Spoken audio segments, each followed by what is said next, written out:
Well, we've played for about 25 years, and that's just that's about the length of time Mrs. Fun has been going. As soon as we started, we were based in Nashville, Tennessee, and that's where we started, and as soon as we started, I called Bob Babish right away.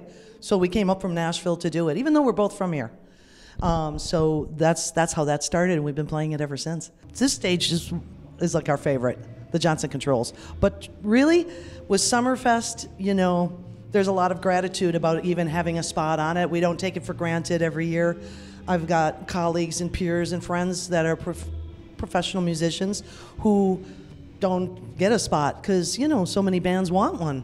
It's a tough job for them to book it. There's so many people that want to come in. So I mean, we feel very grateful about this, and we have an awesome time.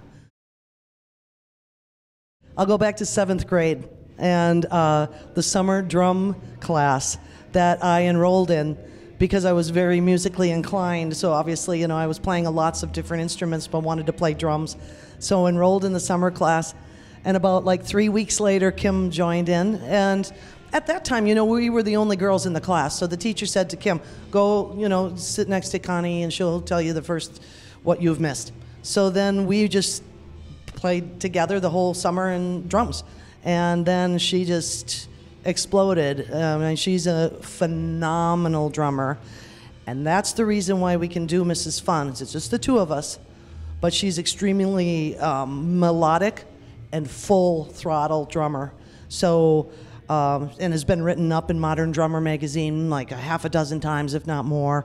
And so, you know, that's the international drum magazine. So that's why we can do this with two people. I play keyboard bass with my left hand and keyboards with my right and sing.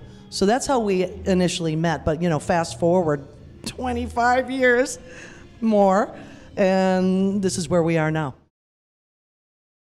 New jazz, we came up with that just because we actually play a lot of fast swinging jazz and funk and spoken word rap and now more recently Afro-Caribbean music.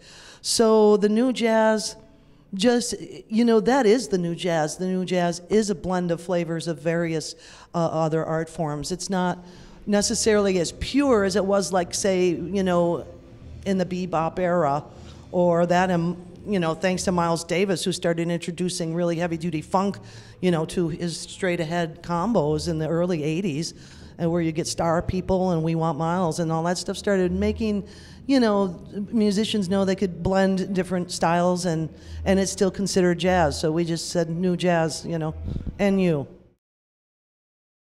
We've recorded with and or have performed with in terms of like a support or opener, as they call them, either one, for the Indigo Girls. A lot of touring with them over the years, all over the country.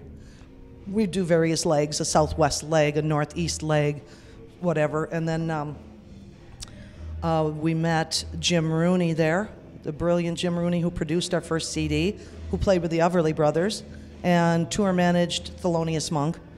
So that was very cool. And Edgar Meyer, the brilliant bass player, Bela Fleck and the Flecktones, you know, and then others. We actually knew the Violent Femmes from here, but when we were in Nashville, we did some support for them too. And Katie Lang, the Canadian brilliant singer, John Schofield, jazz guitarist. So you see, that's what's interesting to me, is like we can do support and open for all those different groups who are extremely different from one another. We're so happy to be here. I mean, we're happy that you're going to be here. I think we're going to have a great night tonight. And we start at, well, it doesn't matter when we start because this interview is going to go out at a different time. But we're happy to be here again, and thank you for your continued support throughout the years, through our 16 CDs we've released and all of our live shows. Thank you all very much.